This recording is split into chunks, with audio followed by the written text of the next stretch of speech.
Antes de iniciar, me gustaría pedirles a todos que por favor mantengan sus micrófonos y sus cámaras en silencio, apagadas. Y si alguien desea intervenir, por favor levante la mano en el turno de preguntas.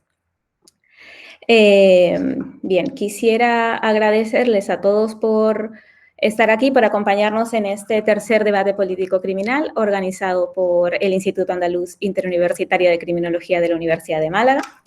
En esta ocasión nos acompaña el profesor Jacobo Dopico, catedrático de Derecho Penal de la Universidad Carlos III de Madrid, para conversar sobre la relación muchas veces conflictiva entre la libertad de expresión y el derecho penal, ¿no?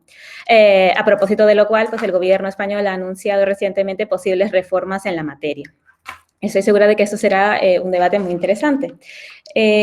Como he mencionado, el profesor Jacobo Dopico es catedrático de Derecho Penal de la Universidad Carlos III de Madrid.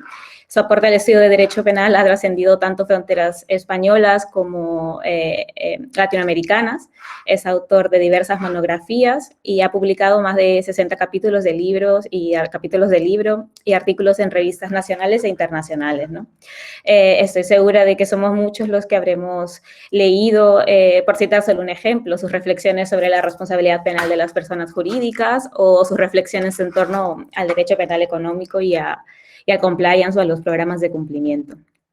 Además, me gustaría señalar que con respecto al tema del debate de hoy, Jacobo Dopico es director del IBEX, ¿no?, del Grupo de Trabajo sobre Libertad de Expresión, y que busca convertirse en una herramienta de apoyo precisamente para los operadores de justicia que se enfrentan a casos en los que la libertad de expresión se halla en juego. Muchas gracias por aceptar nuestra invitación y, bueno, el escenario, o bueno, mejor dicho, la pantalla es tuya. Muchas gracias. Bueno, muchas gracias, Berta, por la organización, la coordinación y la dirección de este evento. Muchas gracias al Instituto Andaluz Interuniversitario de Criminología, a la Universidad de Málaga, a Anabel Cerezo y a todos los compañeros de esta prestigiosa institución.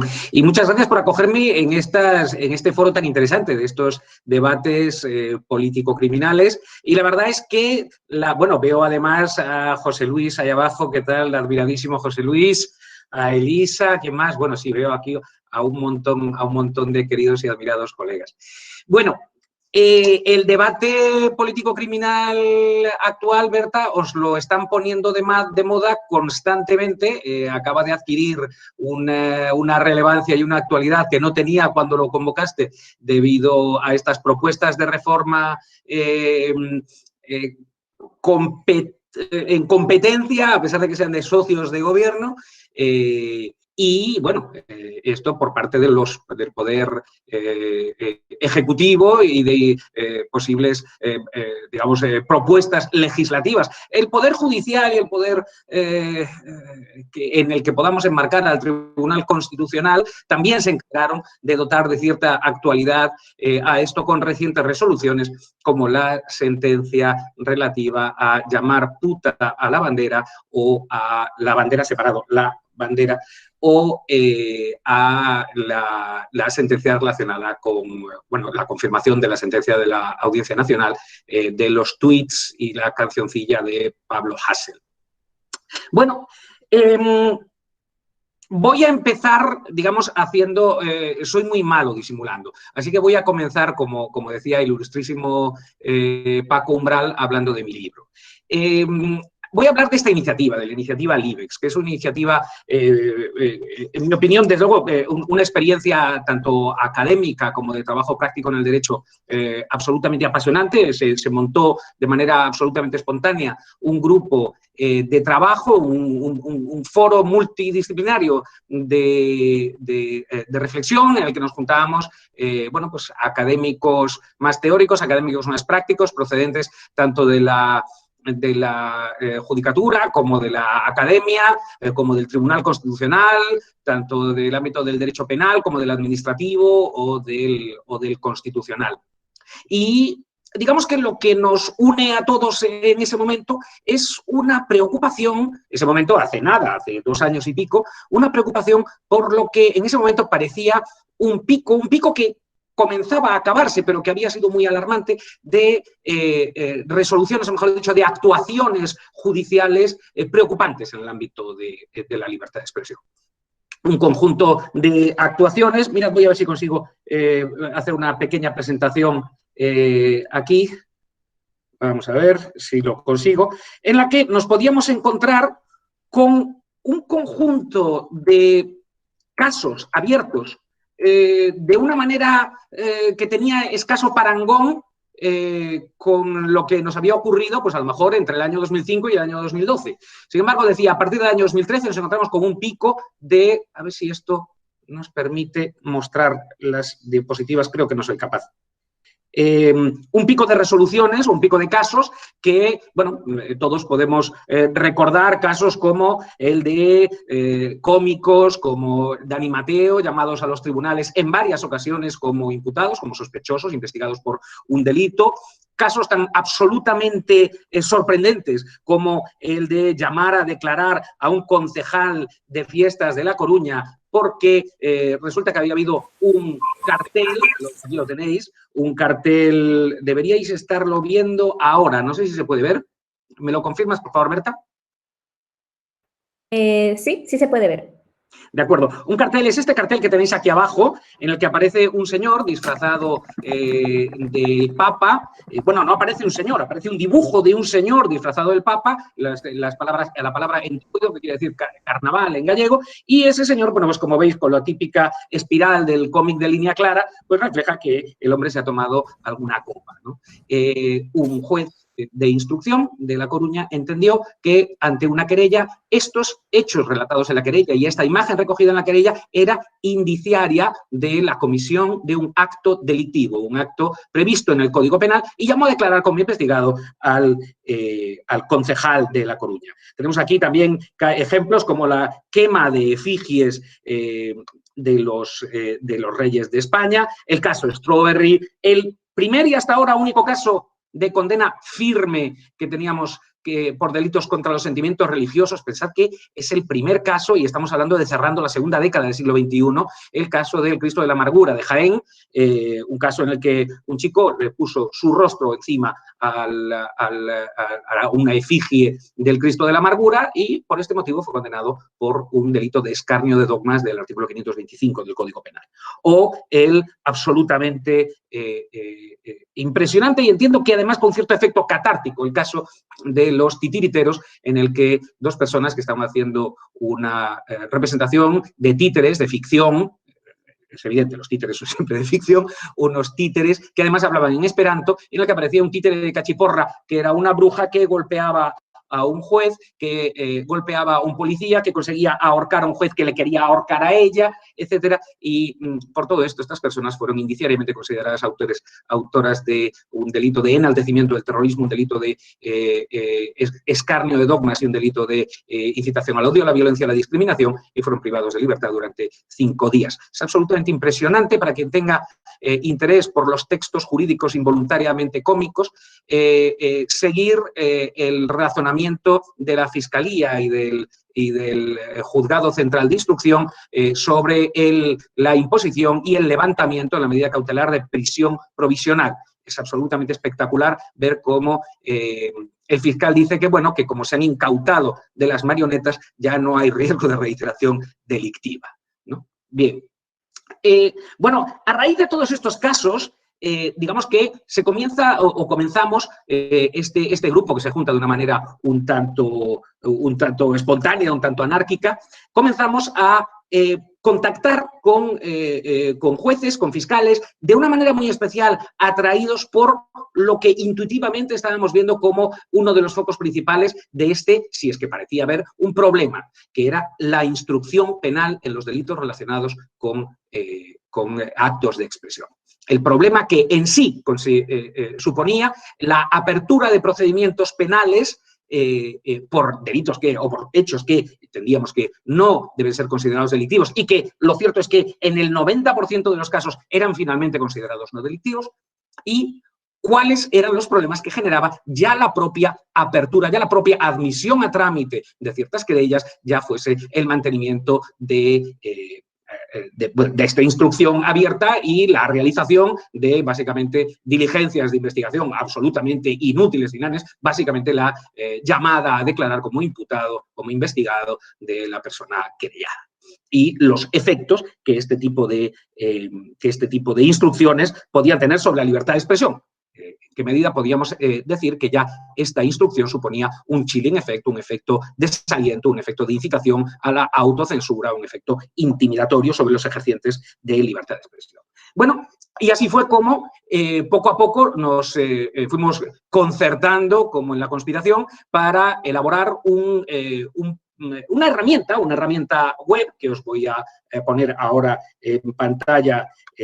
Espero que pueda hacerlo, vamos a verlo. La podéis encontrar como libex.es, y una herramienta que lo que venía era a intentar suplir lo que nos parecía que nos estaban señalando jueces de instrucción y fiscales. La necesidad o una doble necesidad. Por una parte, la necesidad de tener de una manera organizada, ordenada y relacionada con los concretos casos de los concretos delitos de los que estamos hablando, estándares de protección de la libertad de expresión y una casuística en la que se pudiese echar mano rápidamente y localizar este tipo de supuestos y las respuestas que los altos tribunales, tanto el Tribunal Supremo como el Tribunal Constitucional, el Tribunal Europeo de Derechos Humanos, estaban dando sobre todo al final de los casos, porque, como decía, nos encontramos con supuestos en los que masivamente se abrían instrucciones que terminaban cerrándose por considerar no delictivo el hecho. Y, por cierto, no por considerarlo no delictivo porque no se confirmasen indicios de ningún tipo, sino que sin que hubiese ningún tipo de adquisición de nuevos datos, sin que la instrucción hubiese sido una verdadera investigación que aportase unos datos que llevasen a descartar unos indicios iniciales, simplemente decía, con el mismo material probatorio prácticamente que había en un inicio, se declaraba que la conducta no era delictiva. Bueno, decía, entramos en contacto con jueces, sobre todo con jueces de instrucción, y veíamos, decía, dos grandes focos de problemas. En primer lugar, una cierta sensación de que, bueno, una cierta reticencia a la inadmisión a trámite de querellas, por más que los hechos relatados bajo ningún concepto pudieran ser considerados en una lectura razonable y constitucionalmente orientada de los tipos penales. Nos encontramos con hechos como decía, este ejemplo de dibujar a un señor vestido de papa que ha bebido. Claro, no hace falta más que, como decía Groucho, llamar a un niño de 3 años para preguntarle si es ilegal, no ya representar a un señor disfrazado de papa bebido, sino ir disfrazado de papa e ir bebido. Parece evidente que no puede haber ninguna duda jurídica respecto de la calificación de esos hechos recogidos en la querella si fuesen ciertos, y sin embargo las querellas eran admitidas a trámite. Ese gatillo fácil para la admisión a trámite que tenemos de manera general, es un problema que hemos dicho en multitud de ocasiones en el ámbito del proceso penal, bueno, pues podrá o no ser problemático cuando estamos hablando de la persecución de otro tipo de delitos o la investigación, de realizar instrucción e investigación de determinados delitos, como son delitos relacionados con torturas, tratos inhumanos o degradantes, más recientemente violencia de género, etcétera. Decía, ese gatillo fácil para el inicio de la instrucción podrá o no traer problemas en otros ámbitos, pero sí trae un problema importante cuando estamos hablando de los delitos relacionados con la libertad de expresión, que es un respirarle encima al ejerciente de libertad, es la producción de este efecto de desaliento cuando estamos admitiendo a trámite demasiado rápido. 2, además, la sensación de que esta reticencia estaba fundada en la interpretación que el Tribunal Supremo y el Tribunal Constitucional estaban dando al derecho que tiene el querellante y, por extensión también, en una generosa interpretación, el demandante, a que su pretensión procesal sea atendida, ese jus ut procedatur que tiene el demandante o el querellante, y, decía, en instrucción una sensación de, es que si yo inadmito esto, me va a ir a la audiencia y la audiencia me lo va a tumbar porque esa es la jurisprudencia que tenemos en materia del jus ut procedatur, del derecho de acceso del querellante y, por extensión, del denunciante en el ámbito penal.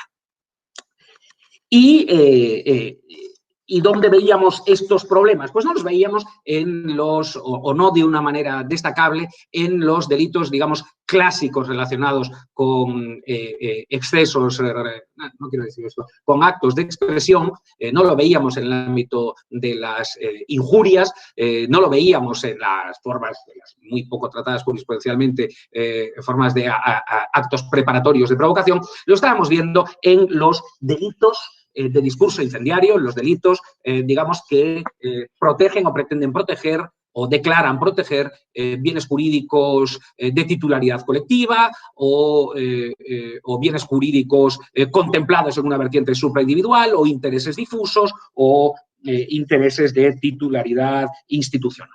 Es ahí donde nos encontramos con delitos como las injurias a la corona, con las injurias a la policía, que este es un underdog, un candidato oculto que hemos ido teniendo en los últimos años con una jurisprudencia preocupante y sorda, no suficientemente analizada, en mi opinión.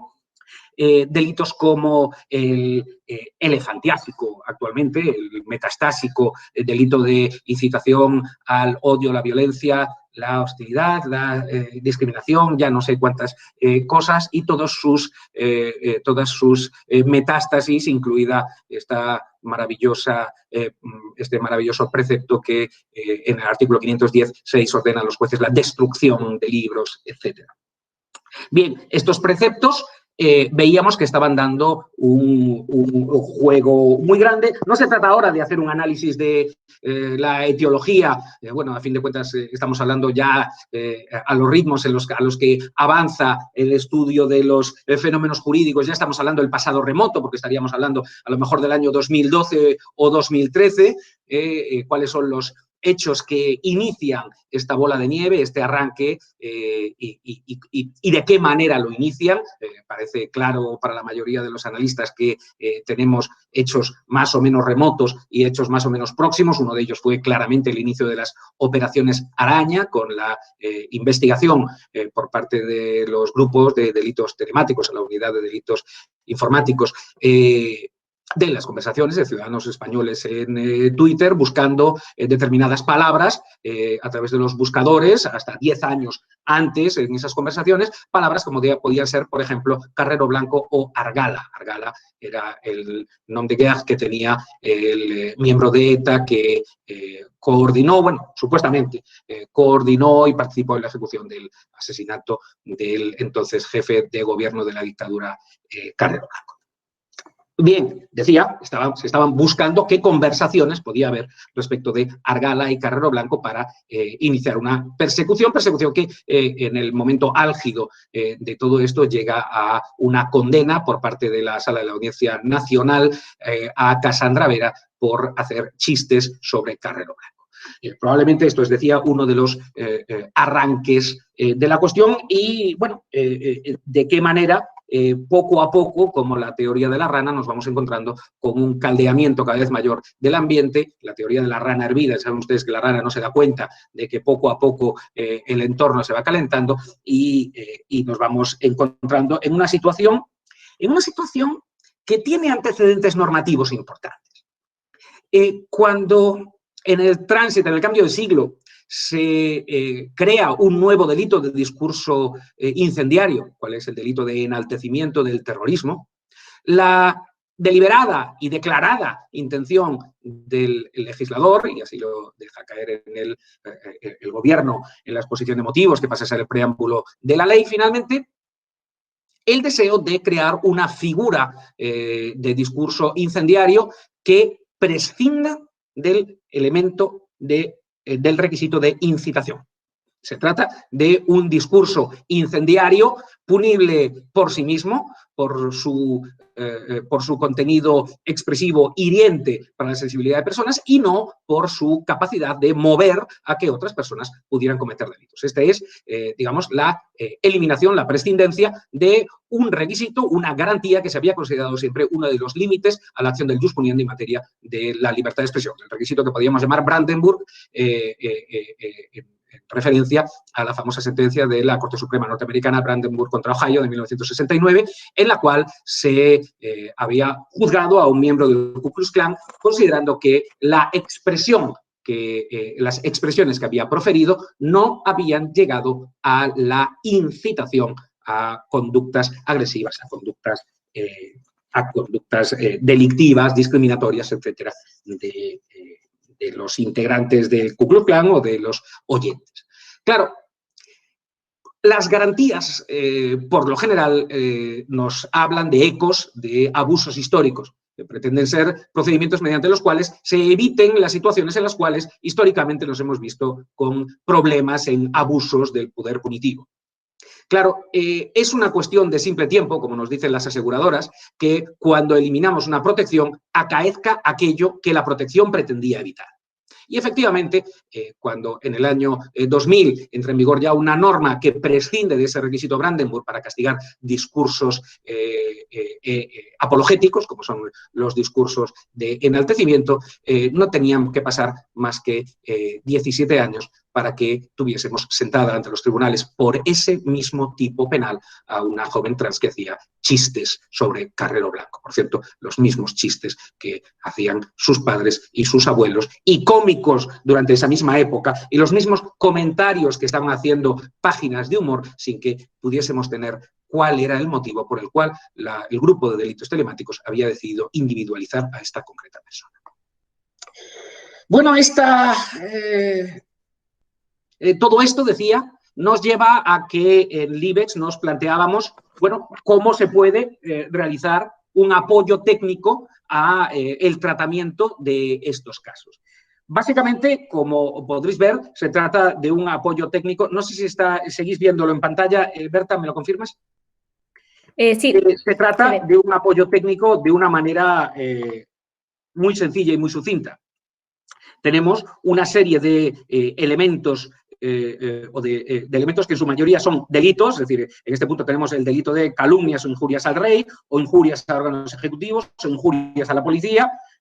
Se va accediendo a ellos, lo que tenemos es un índice en el cual aparecen los distintos ítems donde el operador jurídico puede intentar localizar los argumentos que deben ser manejados o los tests de tipicidad y de ejercicio de derechos fundamentales que deben ser manejados, ¿no?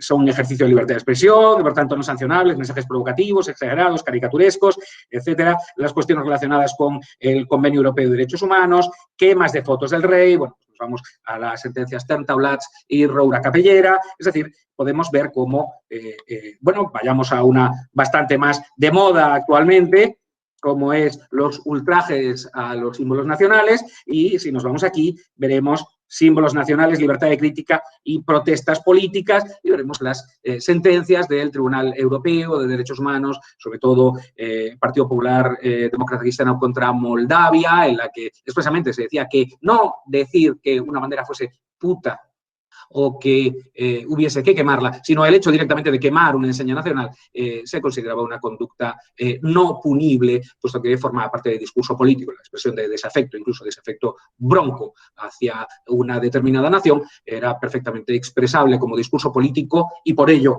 nuclearmente protegido en el ámbito de la libertad de expresión. Y por ello, bueno, pues sí, evidentemente no puede ser castigado la quema de bandera como expresión de desafecto a la entidad nacional, cuanto menos no podría ser lo que, como mucho se plantea, como un acto preparatorio incitatorio, como un acto preparatorio provocativo. Bueno, son estos digamos, la parte principal de estos materiales de apoyo y una, de manera especial, que era la que, digamos, nos planteaba más problemas desde el punto de vista técnico. La reticencia a un cierre anticipado o a una no atención, una desatención a la pretensión punitiva planteada por el querellante o el denunciante mediante una desestimación o archivo de la denuncia o de la querella.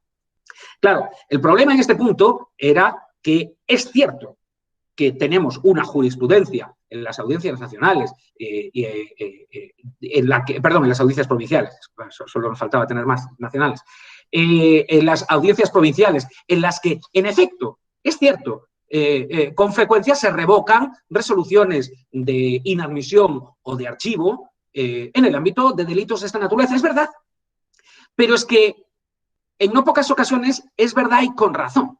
Y es verdad y con razón porque nos encontramos con numerosas resoluciones de inadmisión o de archivo en un momento temprano de la instrucción que estaban, digamos, demasiado, o con una fundamentación, por decirlo de una manera discreta, demasiado escueta.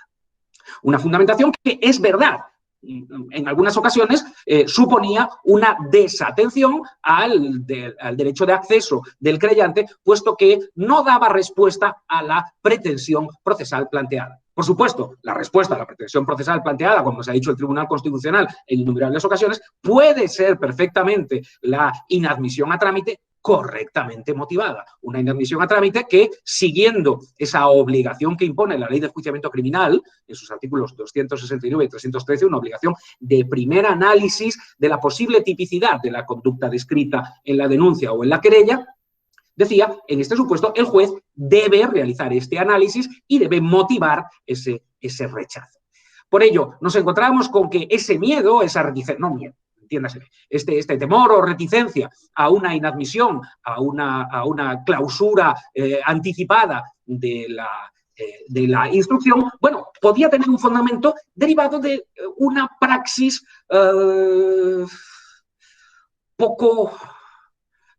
poco elaborada en las inadmisiones a trámite. Y precisamente por eso lo que hacíamos era, digamos, aportar las pautas más o menos canónicas de las inadmisiones a trámite, que las podemos encontrar maravillosamente en los tribunales superiores de justicia y en el Tribunal Supremo, puesto que son los que se encargan masivamente de inadmitir a trámite o querellas contra aforados.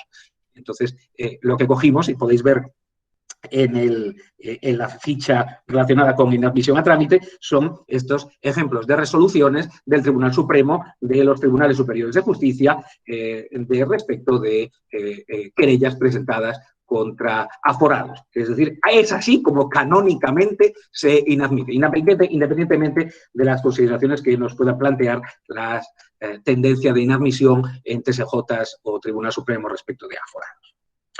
Bien.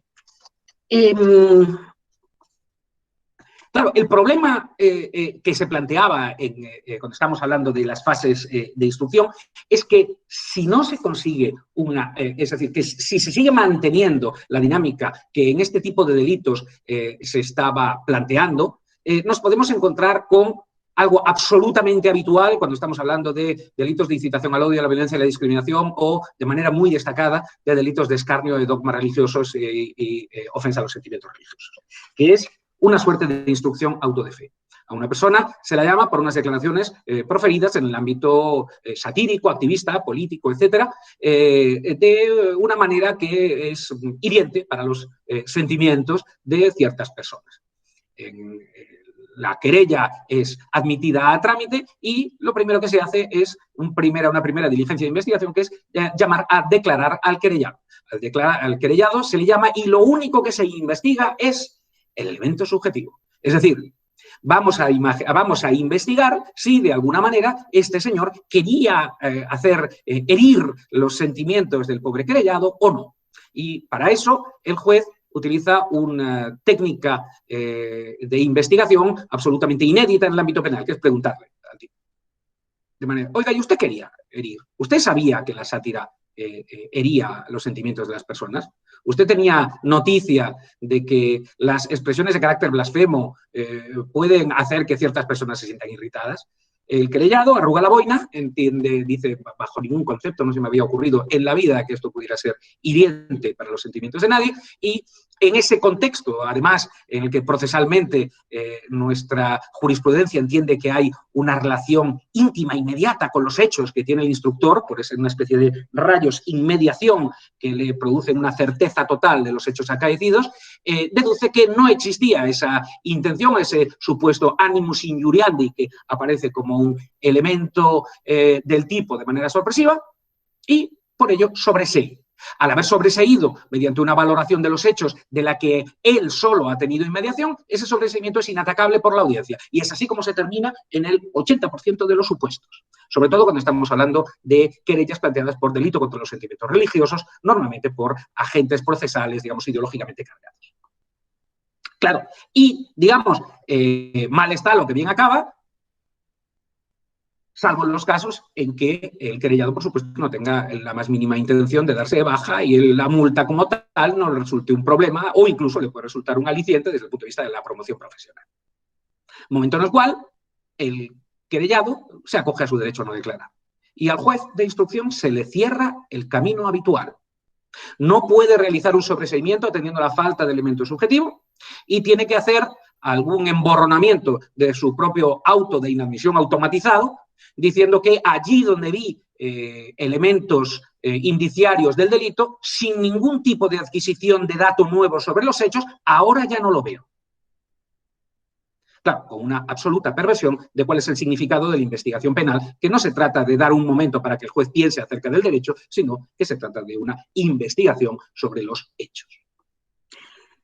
Bien, pues este es otro de los puntos en donde el IBEX intenta hacer especial hincapié, tomando una jurisprudencia, en mi opinión, poco atendida del Tribunal Constitucional, en donde dice que la perspectiva del elemento subjetivo es absolutamente inadecuada para un manejo razonable de los tipos penales relacionados con actos de expresión y que debe haber un análisis, en primer lugar, por cierto, alterando la técnica interpretativa a la que estamos acostumbrados habitualmente los penalistas, de comenzar por la tipicidad y continuar por la antijuridicidad, dice, debe ser realizado un primer análisis, un análisis preliminar de si ante lo que nos encontramos en el plano objetivo es o no es un ejercicio legítimo de la libertad de expresión o si, por el contrario, se encuentra tan lejos del ejercicio legítimo que puede ser objeto de criminalización sin riesgo de un chilling effect, sin riesgo de una intimidación al ejerciente de libertad de expresión.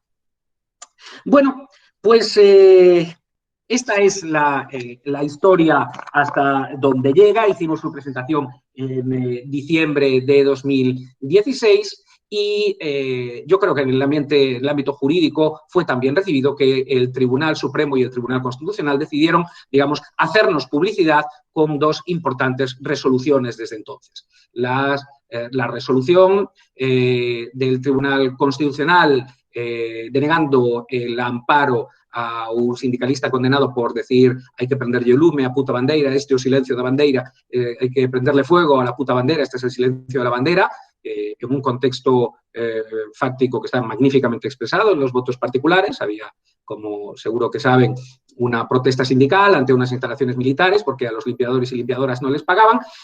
Cuando llevaban tiempo que cada vez que había el izado de la bandera organizaban manifestaciones, caceroladas, voces, protestas, etcétera, y cuando fueron a ver al almirante no solamente denegó su apoyo, porque digamos el patrón era una empresa concesionaria, no era la institución militar como tal, sino que además les echó una bronca por hacerlo durante el silencio y durante el izado de la bandera, a lo que el sindicalista en cuestión respondió que el silencio le parecía una mala idea en estos groseros términos y que esa bandera había que quemarla.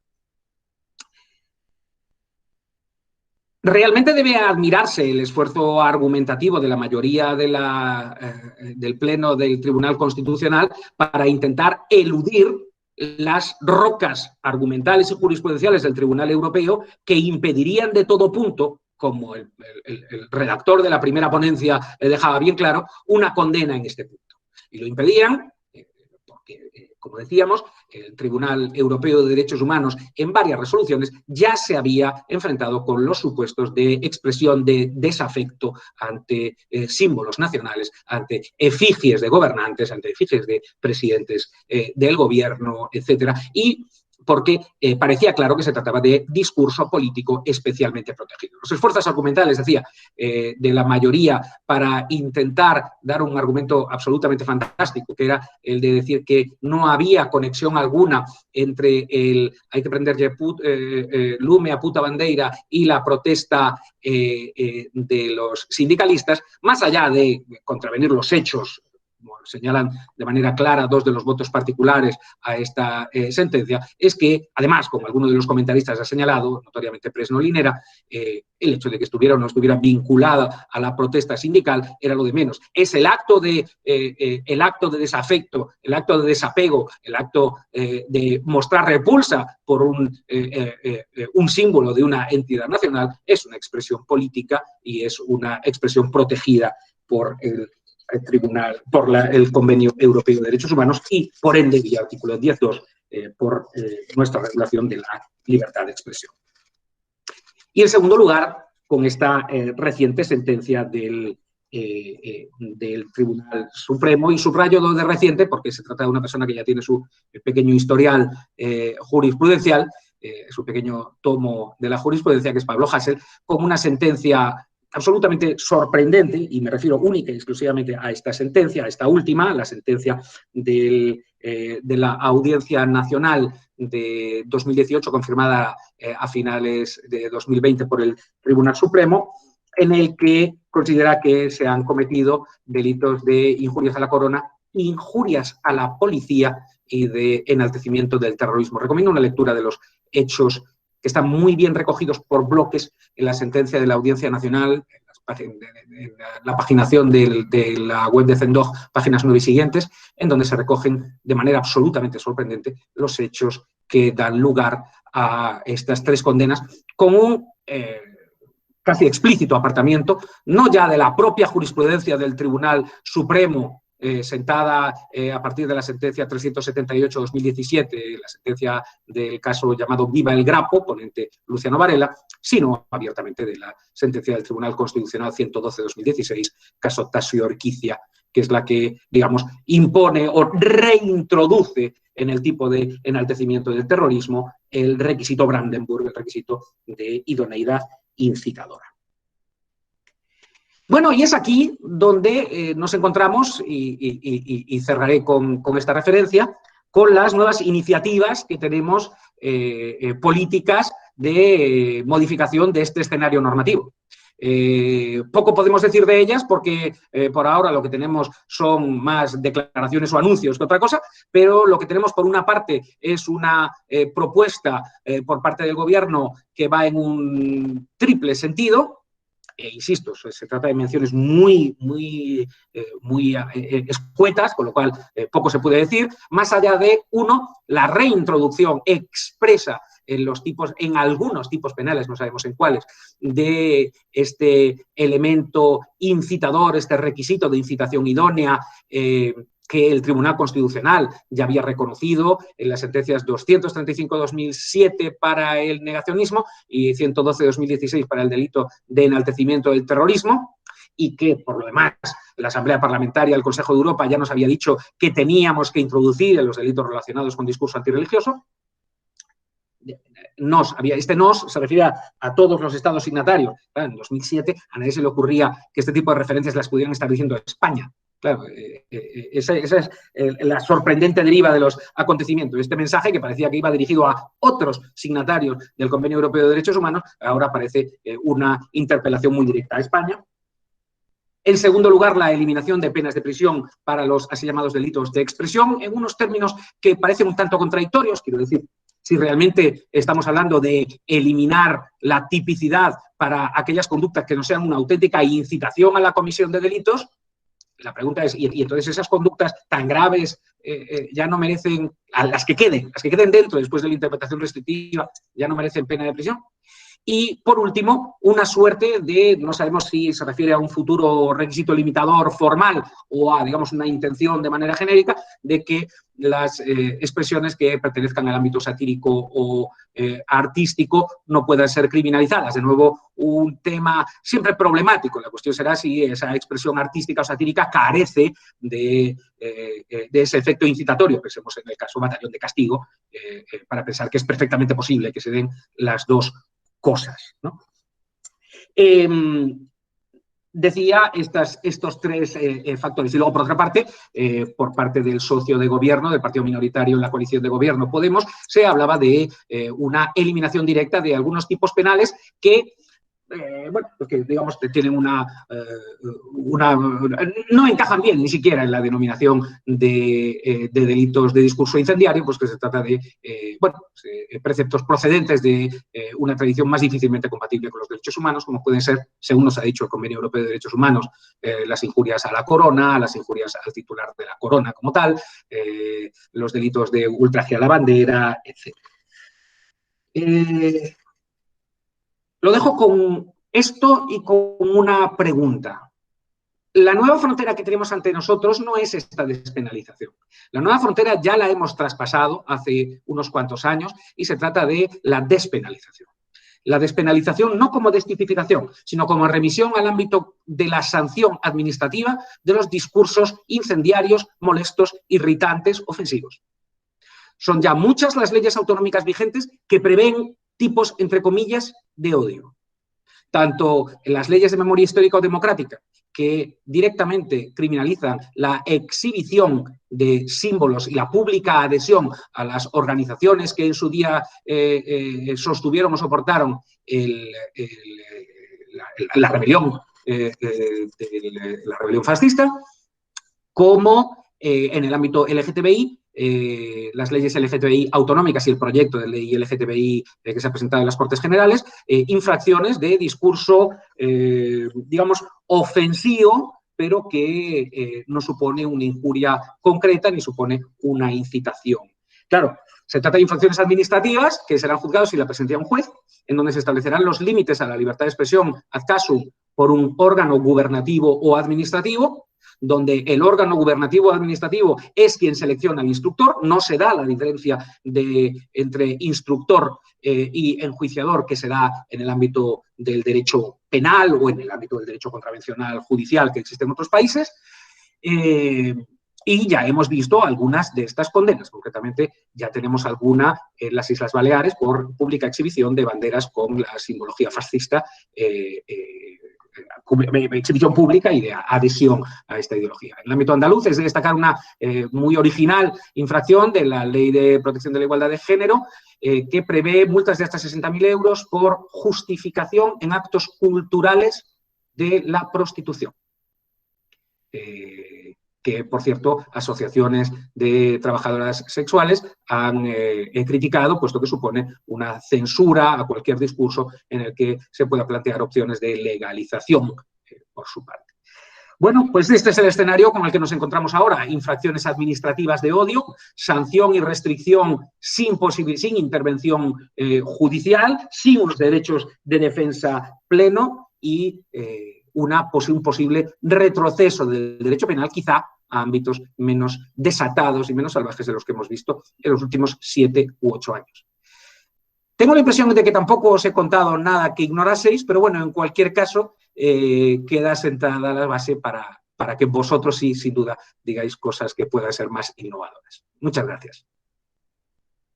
Muchas gracias a ti por una interesante intervención. Aquellas personas que deseen participar pueden levantar la mano y les doy la palabra. A ver, María Alejandra, si quieres activar tu micrófono y hacer la pregunta directamente. Sí, hola, buenas tardes a todos. Muchas gracias a los organizadores de este evento, me ha parecido muy provechoso y muchas gracias a Cobo por tu intervención. Quería solo hacer una pregunta que probablemente parta de mi inocencia, pero bueno, yo te la voy a hacer igual. Yo esperaba con mucha, no sé, con mucha impaciencia esa sentencia del Constitucional del año 2020, la de la última de Strawberry, ¿no?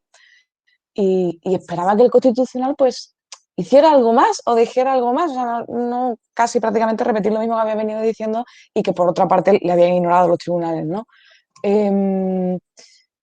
¿Crees que no se puede hacer otra cosa? O sea, lo único que nos cabe es, pues nada, materia ya de legislativo, no de judicial, porque el Constitucional no puede tener ningún papel más en este ámbito. Y por otra parte, ya solo, vamos, escucho eso de pasarlo a una ley administrativa y bueno, empiezo a temblar ya, ¿no? Porque, no sé, a mí me parece un completo despropósito. Ya está, muchas gracias. Respecto de la sentencia 35-2020. En mi opinión, es técnicamente una sentencia muy defectuosa. Desde el punto de vista técnico, y es el único que voy a tener aquí, los motivos por los cuales haya sido redactada de esta manera son algo que pertenece a otro foro de análisis. ¿Cómo ha sido abordado? La sentencia 35-2020 entiende que la sentencia 4-2017 del Tribunal Supremo ha incurrido en una violación del derecho a la libertad de expresión porque no ha motivado adecuadamente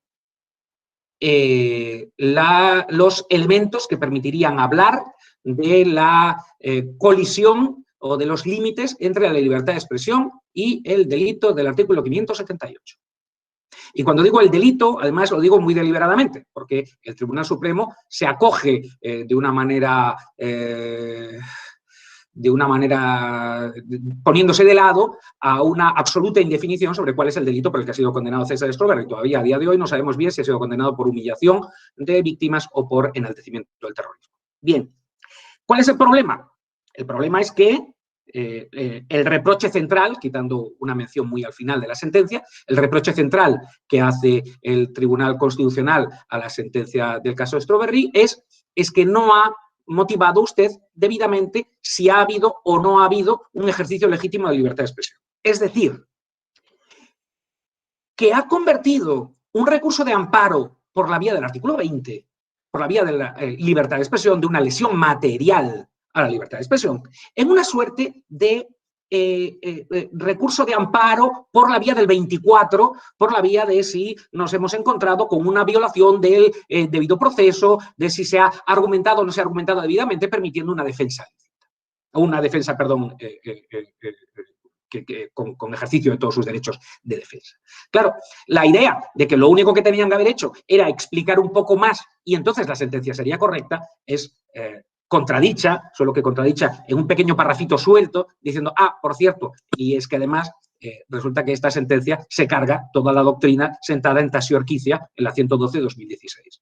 Porque la sentencia 417, la sentencia del Tribunal Supremo de César Strawberry, expresamente lo que viene a decir es que no hace falta más que la pronunciación de las palabras concretas para la comisión del delito.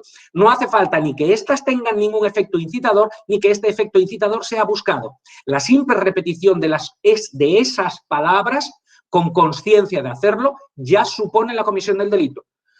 Lo cual convertiría al ponente también en autor del mismo delito porque él mismo la reprodujo. Y además con mucha más publicidad porque la publicó y de su pluma llegaron a los repertorios jurisprudenciales.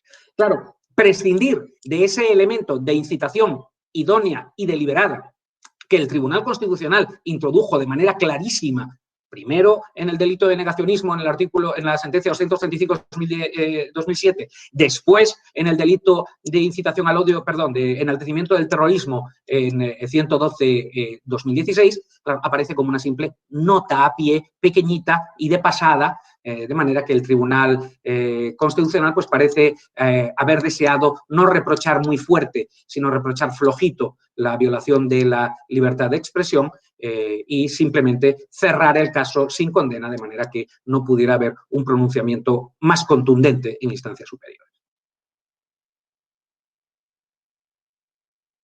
Bien, ahora tiene la palabra el profesor Díez Ripollés. Buenas tardes, Jacobo. Ante todo, muchísimas felicidades por la excelente intervención que has tenido y lo que nos has hecho aprender a todos. Y también muchas felicidades por la iniciativa que ya conocía del Grupo de Trabajo de Libertad de Expresión y que, bueno, lo has explicado además con mucho detenimiento todo lo que estáis haciendo y me parece, he sabido mucho más de lo que ya sabía y me ha parecido extremadamente interesante. Muchas felicidades. Solo quería plantear algo más general. Tú al final has hablado de los proyectos, los anteproyectos o las iniciativas legislativas, no sé cómo llamarlas, o globos sonda legislativos que se están planteando ahora mismo. Por tanto, es muy difícil hacer una valoración de por dónde van cada uno de ellos. O se puede hacer una valoración muy general. Tú conoces bien, porque has participado también en la elaboración de la propuesta alternativa del Grupo de Estudios de Política Criminal, que es una propuesta muy detallada y que no tenemos ni tú ni yo ahora tiempo para explicarla detenidamente, pero que fundamentalmente, a margen de eliminar las injurias, pues se centra en exigir en todo momento una incitación y que esa incitación produzca un riesgo inminente de cometer un delito, simplificando, porque hay muchas variantes. En último término, lo que hace es intentar reconducir las conductas que pueden ser perseguidas en estos casos, sobre todo referidas a colectivos, el perseguirlas cuando constituyan una provocación al delito, por simplificar, ¿no? Entonces, bueno, no sé si querrás añadir alguna cosa o matizar algo, porque tú trabajaste también mucho en esta propuesta, pero quería saber, en la medida que sea posible, que a lo mejor no lo es, ¿qué cercana ves alguno de los globos sonda? ¿Qué cercano ves alguno de estos globos sonda a la propuesta del Grupo Política Criminal? ¿En qué medida, bueno, ha calado esa idea de que, sobre todo con los colectivos, hay que basarse únicamente en lo que sea lo más cercano posible a la provocación? ¿En qué medida ha calado eso? ¿No ha calado? ¿Se va en otra dirección? Es decir, quisieras una valoración un poquito de en qué medida ha podido tener algunos efectos la actuación de este grupo de presión, que es el Grupo de Política Criminal. Bueno, muchísimas gracias por tus palabras, José Luis. Vamos a ver, yo creo que la toma de posición del grupo de estudios, digamos, por muchos motivos, digamos, por la toma de posición de prestigio, que es, bueno, es más fácil acoger esa toma de posición de un mundo académico, más aséptico, más, muy probablemente pueda ser invocada como antecedente de alguna de las cosas que se van a hacer. Yo me alegro de que parte de ello se ha tomado, parte. Y creo que es bastante claro que van a hacer, digamos, lo que ya es derecho vigente por la vía del Convenio Europeo y de la interpretación de la libertad de expresión vía Tribunal Constitucional. Es decir, introducir, la cuestión es cómo sea técnicamente, porque podemos echarnos a temblar, e introducir estas limitaciones, estos requisitos de la mano de frasecitas del Tribunal Constitucional. Pero esto a mí me aterroriza un poco porque ya tenemos la experiencia del 510, el 510 que tiene frasecitas del Tribunal Constitucional. El Constitucional no está escribiendo un tipo penal, el Tribunal Constitucional está estableciendo los fundamentos materiales, no con la taxatividad requerida para un tipo penal, a la hora de considerar si hay o no hay una violación de derechos fundamentales. Pero en cualquiera de los casos, ese elemento, el elemento de la incitación, sí lo veo próximo. No lo veo próximo en el mismo sentido y con la misma intensidad que propone el grupo de estudios. El grupo de estudios siempre ha hablado de un concepto de incitación tanto en el verbo como en el objeto directo del verbo, más concreto, más elevado, más directo. Las referencias son a la incitación y no a los añadidos de alteración de la paz pública y cosas por el estilo, es decir, entes ideales, donde los cuales el riesgo para un ente ideal es lo que yo diga que es el riesgo para un ente ideal, porque no estoy hablando de un suceso real que va a tener lugar, ¿no? Entonces, ¿que se va a introducir el elemento incitatorio de manera expresa? Creo que sí. Creo que sí, entre otras cosas, porque es gratis.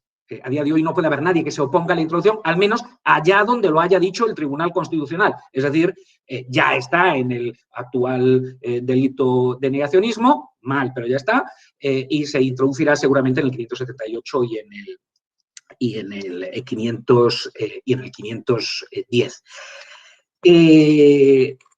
Respecto a las injurias, no solo no veo nada. En este punto debo declararme, no sé cómo llamarlo, y me da un poquito de reparo tomar posición así en público, la despenalización como una simple remisión al ámbito actualmente vigente de la protección civil del honor, me parece un problema. Y me parece un problema con la experiencia mexicana que hemos tenido de abrir el paso a las así llamadas SLAP, las querellas, litigio estratégico por parte de empresas o de colectivos políticos contra particulares, porque resulta que el procedimiento civil, que no tiene el carácter estigmatizador del procedimiento penal, sí tiene un carácter extremadamente doloroso en el bolsillo, que hace que el heroísmo sea chique, porque no es tan romántico enfrentarse al poder punitivo, es mucho más romántico enfrentarse al poder punitivo del Estado que enfrentarse a que te cierren la revista. Y esto lo podemos estar viendo actualmente en un par de casos sumamente interesantes. Máxime, cuando además, y sin querer meterme con nadie, creo que la cultura porque esto tiene mucho que ver también con los ethos profesionales de cada sector, y lo cierto es que por más que nos podamos quejar, en el ámbito penal existe digamos, una conciencia más viva y más activa y más presente de los límites impuestos por la libertad de expresión que en el ámbito de la jurisprudencia civil. Yo creo que lo podemos haber visto recientemente cuando se dice que si haces sátira en el cartel en vez de hacerla en el show, está mal, porque en el cartel no se puede, porque el cartel es para hacer pasta, y eso es de judíos. Bueno, esta argumentación que acabo de caricaturizar, conforme a la cual no podemos hacer sátira en un cartel para llamar porque tiene una intención de hacer dinero y no se puede utilizar el nombre de la gente como marca para hacer dinero, es llamativamente sorprendente. Y creo que bueno, los problemas de este social strategic litigation against public participation, ¿no? El SLAPP, las querellas contra tomas de posición públicas, son un problema que requiere un tratamiento, si lo despenalizamos, requiere un tratamiento civil claro con límites en las cuantías y con un impulso procesal en el que también pueda haber una toma de posición por parte del Ministerio Fiscal. De manera que el juez tenga un algo más que simplemente dos partes en igualdad y un impulso procesal que, si resulta que es defectuoso por parte del demandado, resulta que puede determinar que la falta de impulso procesal por parte del demandado termine por fijar estándares jurisprudenciales negativos para la libertad de expresión. Por eso decía que la despenalización, sin más, a mí siempre me da mucho miedo. En ese sentido, me reconozco un poco hereje dentro del ámbito del grupo.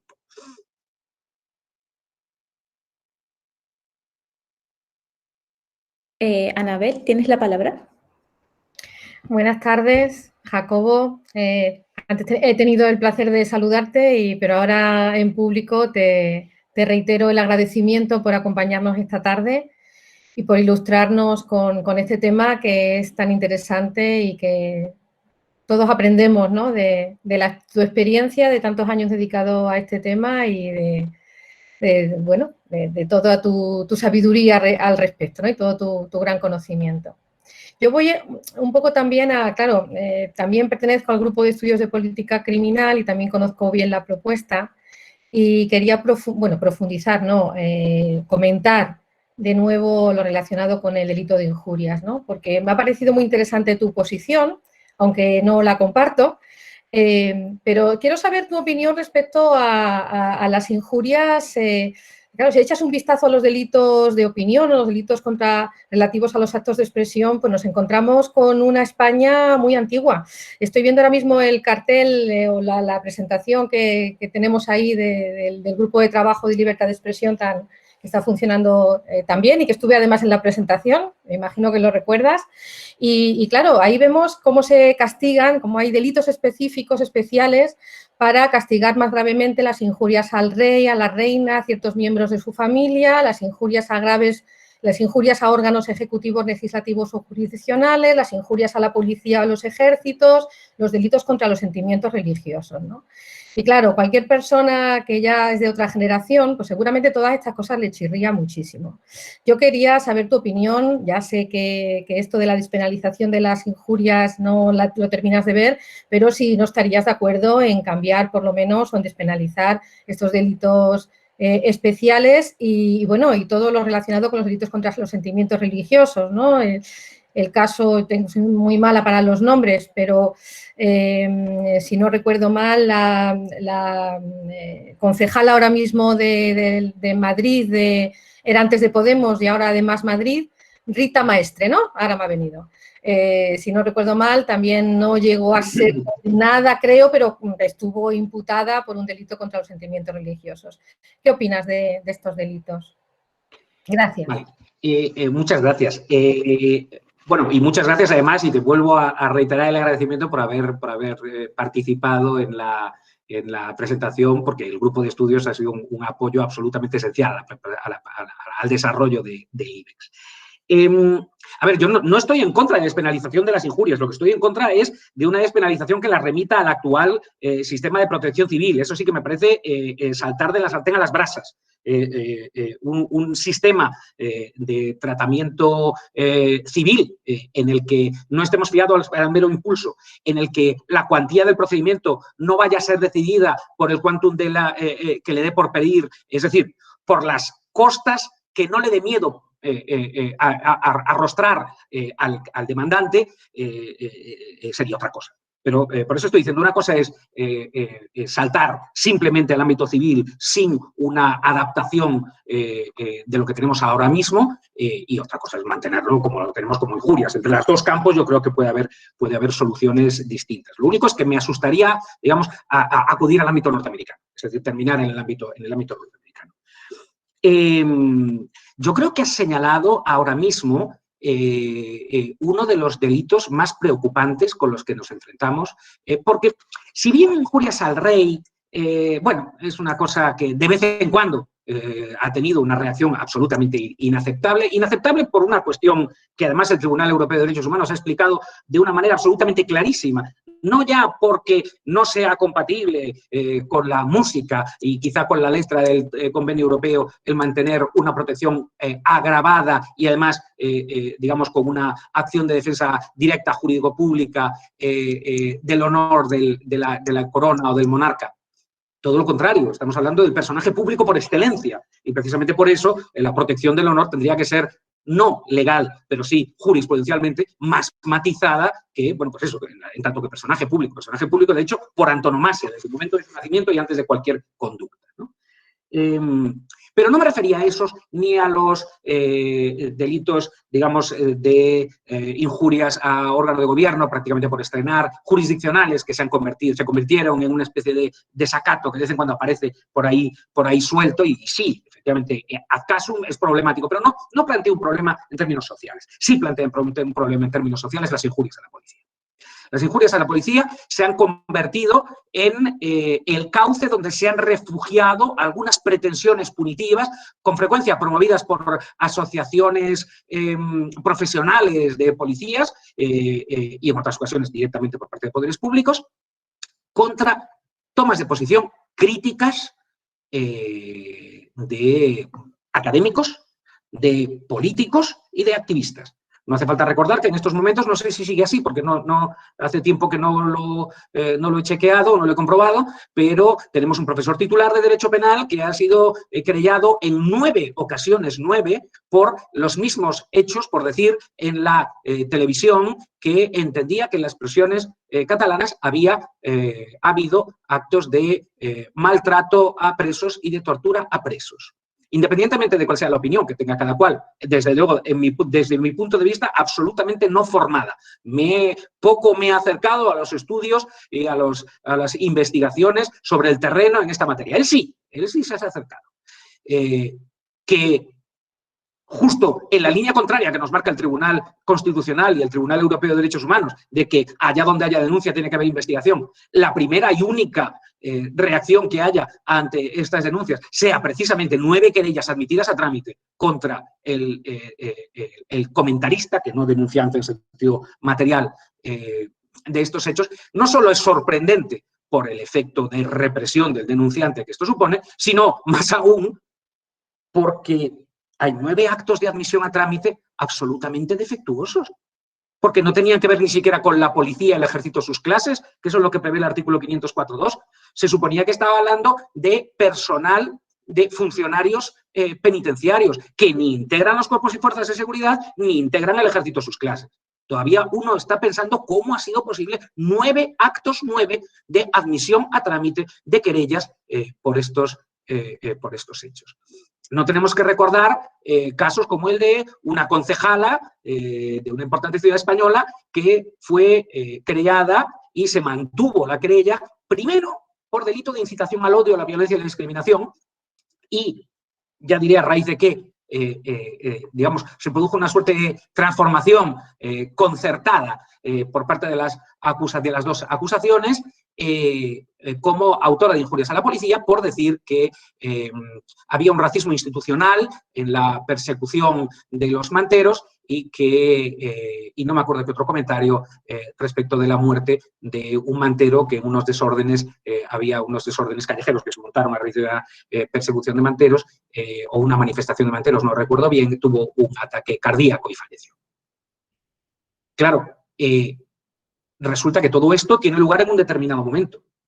Recordemos que a raíz de los sucesos de los desórdenes que se produjeron con motivo de la celebración del referéndum ilegal del 1O en Cataluña, fue el propio Ministerio del Interior el que abrió una página web en la que, digamos, demandaba que se diera información sobre delitos de incitación al odio contra la policía, para que se depositasen denuncias de esta naturaleza. Claro, todavía no había tenido lugar la sentencia Sava-Terentiev del Tribunal Europeo de Derechos Humanos. La sentencia Sava-Terentiev del Tribunal Europeo de Derechos Humanos nos dice que la policía no puede ser objeto de los delitos de incitación al odio, la violencia o la discriminación, puesto que no se trata de un grupo que se encuentre en una situación, digamos, de tensión o de violencia suspendida tal que baste la chispa de la incitación como elemento de puesta en peligro. Hay otra sentencia, Stomahin, del Tribunal Europeo de Derechos Humanos, en donde hace un pequeño matiz cuando se refiere a situaciones concretas donde la policía sí está en esa situación. Habla de prison riots, de motines penitenciarios, habla de... Bueno, la sentencia es un poco así porque realmente está hablando de una policía que es fuerza de ocupación, porque estaban en Chechenia. Pero bueno, por eso estaba diciendo, de repente nos habíamos encontrado con un momento en que distintas agencias públicas, desde la Fiscalía, el Ministerio y la Fiscalía y el Ministerio, estaban diciendo que podía haber delito en el discurso antipolicial grosero, intenso, faltón y desagradable, ¿no? Tuvo que venir Sava-Terentiev, esta sentencia de agosto de 2018, para frustrar todo esto. Y es lo que da en que buena parte de estas pretensiones punitivas se encaucen por el delito que ha señalado, el delito de injurias a la policía, que, bueno, pues viene a plantearnos un escenario en el que podemos decir piove porco governo, pero no podemos decir porca policía.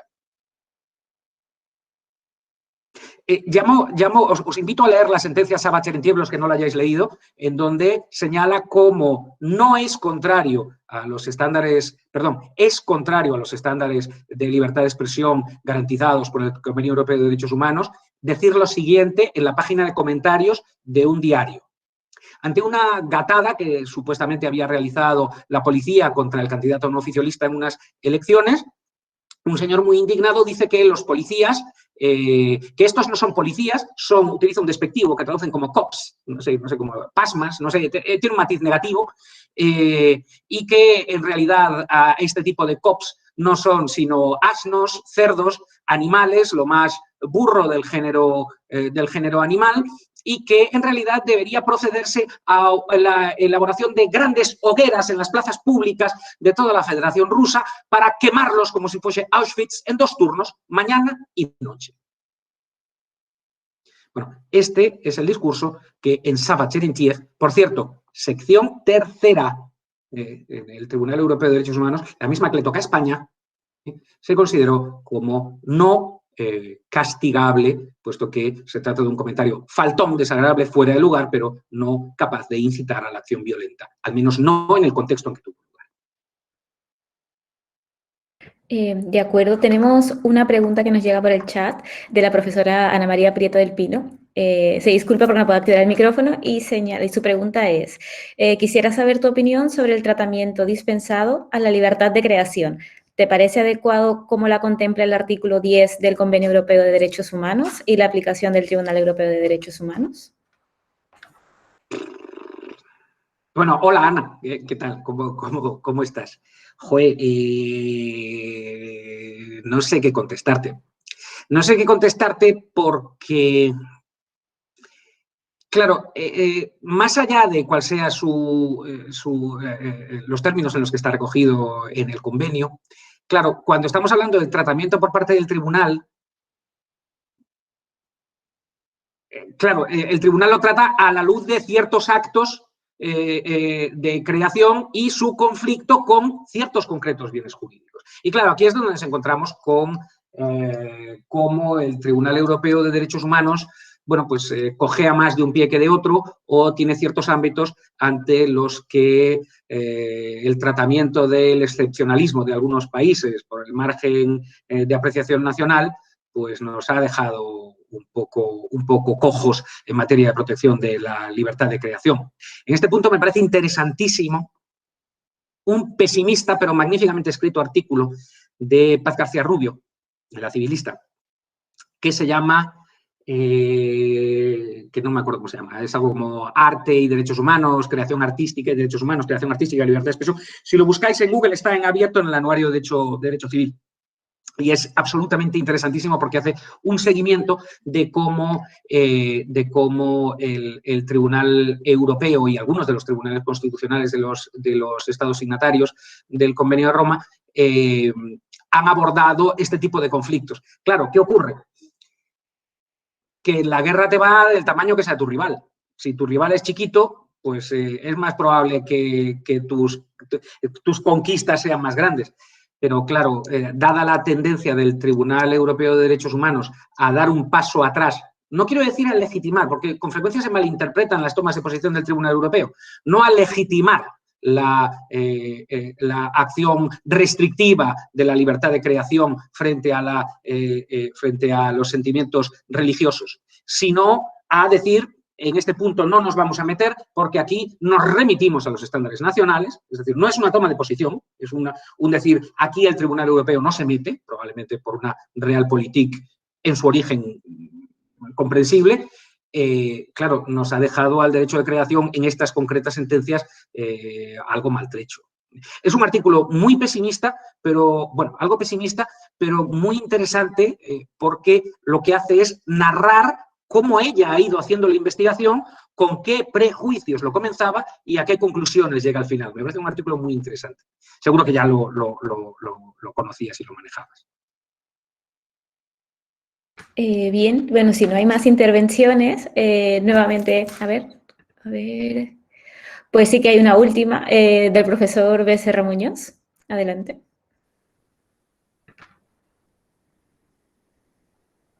Pepe.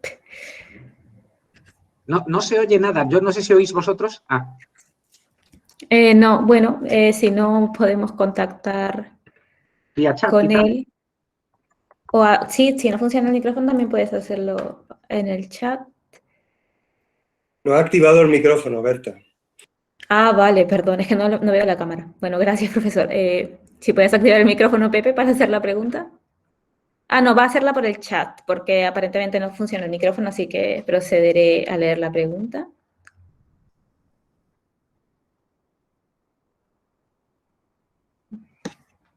Bueno, mientras nos da la pregunta, aprovecho para invitarles a todos el próximo viernes 19. Tenemos una sesión de nuestro seminario de investigación criminológica que presentará los resultados del proyecto PREMESE y de la situación de menores extranjeros no acompañados en las calles de Ceuta. Podrán obtener la información en nuestras redes sociales y estará a cargo de la profesora García España. A ver, Pepe. A ver, pregunta. Perdón, Pepe pregunta, ¿cómo cuadra tener una iniciativa técnica como el IBEX con el respaldo de un grupo que se declara progresista? Quiero decir, si puede ser esto un problema. Desde la perspectiva de la eficacia de la interesantísima iniciativa. Pepe, dame más pistas. Porque estás muy críptico. Cierto es que, por supuesto, el grupo de estudios ha sido un apoyo absolutamente esencial en IBEX. IBEX, no obstante, sí debo decir que tiene una composición un tanto transversal. Es decir, ahí dentro se encuentra gente que ha sido asesora. ¿Qué tal, Pepe? Ahora sí que se te ve. Pero no se te oye. Ahora sí. Ahora sí. Perdona, os pido mil disculpas. Es que tengo un montaje ahí tecnológico que no me había dado cuenta que impide utilizar el micrófono. Lo siento muchísimo. A ver si me puedo explicar, porque era difícil decirlo por escrito sin que sonara raro. Es que a mí me interesa mucho tu iniciativa, me parece muy valiente, muy apropiada. Me interesa mucho los esfuerzos por hacer investigación aplicada, por ser útiles y por transferir el conocimiento, ¿no? Y creo que vuestra iniciativa LIBEX es un ejemplo fantástico de ello. Mi pregunta va en el sentido de cómo hacemos para defender aproximaciones de tipo técnico que pretenden tener el respaldo de nuestro conocimiento científico y no como punto de partida posicionamientos políticos, cuando vinculamos estas iniciativas, como es vuestro caso, con un grupo de estudios que, si bien es técnicamente, creo yo, intachable y que tiene personalidades y compañeros que son del más alto nivel, pues ciertamente entre sus estatutos tiene recogido que parten de una ideología progresista. No sé si en este sentido creo que queda claro, ¿no? Sí. Bueno, a ver, te contesto, no sé si te voy a contestar, pero en cualquier caso voy a decir cosas. La primera, como decía, mientras estabas enganchando, en LIBEX tenemos gente que ha formado parte, que ha sido asesora parlamentaria de Ciudadanos, por poner un ejemplo, y gente que tiene una aproximación, bueno, más conservadora. Desde una perspectiva política, creo que es absolutamente importantísimo. Esto va a sonar a proclama, pero a ver cómo lo digo de manera... Creo que uno de los problemas esenciales que tenemos en estos momentos a nivel político macro es una pérdida de los límites de las alianzas básicas, de las alianzas que dan lugar a lo que ha sido el proyecto político más importante que han visto los tiempos, que es el Estado social y democrático de derecho en Europa después de la Segunda Guerra Mundial. En este punto, las alianzas políticas eran absolutamente transversales y se iban desde el humanismo cristiano hasta la izquierda de clase. Tener muy claro quiénes somos cuando estamos hablando de la afirmación de una sociedad que se basa en los derechos fundamentales, tiene claro, o mejor dicho, requiere de vez en cuando una renovación de las alianzas. Y esa renovación de las alianzas tiene que tener lugar de la manera más sencilla alrededor de los derechos civiles y políticos. Es ahí donde nos podemos encontrar. Es ahí donde nos podemos encontrar. Es ahí donde nos podemos encontrar y resulta que tendrás a gente que procede del ámbito conservador o del ámbito liberal y que estará diciendo estas interpretaciones en materia de delitos de incitación al odio o en materia de enaltecimiento del terrorismo o en materia de etcétera, no son correctas. Si ellos también se sienten respaldados, cuando se está diciendo hay cierto tipo de sanciones a expresiones que, sin ser incitadoras a nada, sí pueden ser consideradas trogloditas, y si hay una toma de posición clara y una adhesión clara a la libertad de expresión. Y saber que debemos defender también la libertad de expresión de ideas trogloditas. En este sentido, LIBEX, por ejemplo, el proyecto que sacamos, os lo paso en primicia, es precisamente este informe sobre legislación sancionadora administrativa. Ahí prácticamente todos los tipos penales de los que estamos hablando, prácticamente todos, tienen que ver con la sanción de actos de expresión que son políticamente cargados del lado ultraderecha o del lado derecha dura. Y la toma de posición es una toma de posición extremadamente crítica. Claro, ahí grupos como el grupo de estudios tampoco se han quedado atrás nunca. El grupo de estudios no se ha quedado atrás nunca en materia de defensa de manera general de la libertad de expresión, porque es la libertad de todos. Entonces, ¿cómo se hace? Pues supongo que manteniendo una ecuanimidad alrededor de cuáles son los valores de los que estamos hablando, teniendo claro que la referencia política, cuando estamos hablando de esta concreta de libertad de expresión, es de por sí la libertad de expresión como avance político, que es el primer paso de una democracia, es decir, no es su producto, sino su presupuesto. Y si me apuras y queriendo ser utópico, a lo mejor pensando que iniciativas de esta naturaleza son precisamente las que pueden permitir reforzar los límites de la comunidad política que creíamos que era. Bien, muchas gracias. Joder, me ha quedado redondo, ¿eh? Totalmente, además has terminado abajo, perfecto. Bueno, entonces agradeciendo una vez más la disponibilidad del profesor Jacobo Pico para compartir con nosotros esta tarde. Les agradecemos a todos su presencia y sus intervenciones y nos vemos ya en un próximo seminario. Muchas gracias, hasta luego. Muchísimas gracias a todos. Adiós. Muchísimas gracias, ha sido un gran placer. Hasta luego, adiós.